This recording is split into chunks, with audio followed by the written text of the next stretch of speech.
April 5th, 2016. This is an idyllic Southern California spring day. As I'm walking out to take the kitchen garbage out, I turn around the corner and pass a big white windowless van. All of a sudden the door swings open and this tall uniformed guy steps out and he has a piece of paper in his hands and he says, "Are you David Daleiden?" And he says, "I'm with the California Department of Justice. We have a search warrant for your home." And he hands me the warrant. And I think to myself, oh gosh, what's going to happen next? So about 5 or 6 California DOJ agents started stomping through my apartment, the other 5 of them standing on the lawn outside. Some of them were armed with AR-15s, some of them had canine dogs with them. They had come for me. In 2013, I began and orchestrated an almost 3-year-long, very in-depth, comprehensive investigative journalism study about the harvesting and trafficking of body parts from late-term abortions. There's multiple violations and multiple issues that you very quickly start to learn about when you look into it. There's the basic problem of selling body parts, where you're basically creating a system, creating transactions, creating business relationships that incentivize the objectification and the destruction of human beings in order to keep the business going.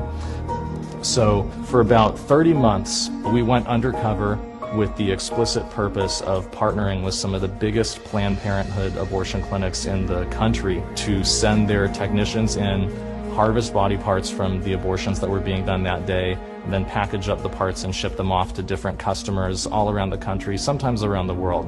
In July of 2015, we began to release the undercover video series. I had been hoping that this was something that would, that would maybe generate 100,000 views or something. Instead, what happened was even bigger than I could have imagined. Within less than a week, we had close to 3 million views on YouTube of the first video, and multiple congressional committees announcing that they were launching federal investigations of Planned Parenthood's involvement in fetal trafficking and fetal experimentation. The truth got out there, and the words of Planned Parenthood's own leadership describing their organization's participation in these activities went viral and was being publicized for the whole world to see.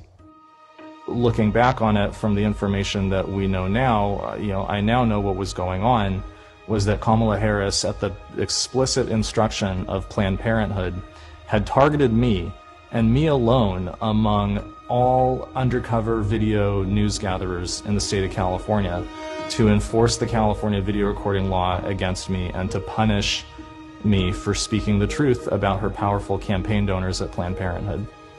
What we've come to learn in the years since, just 2 weeks before serving the search warrant on my home, Kamala Harris had a secret meeting in Los Angeles with several top-level executives of Planned Parenthood in California.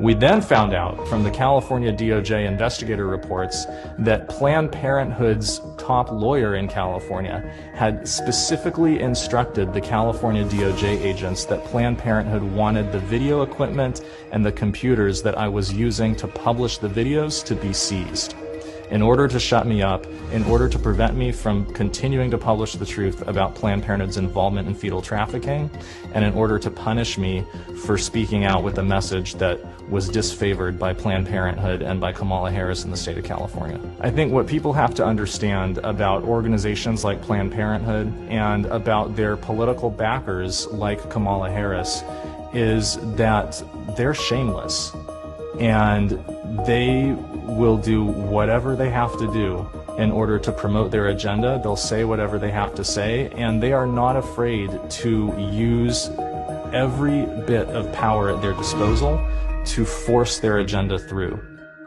Kamala Harris is the single greatest threat to First Amendment civil liberties that our country has ever seen. If Kamala Harris is elected to be a heartbeat away from the highest office in the United States of America, you will have someone in the White House who has a radical contempt and disrespect for First Amendment civil liberties, someone who believes that she's entitled to use the powers of her office in order to punish the viewpoints of citizens who disagree with her.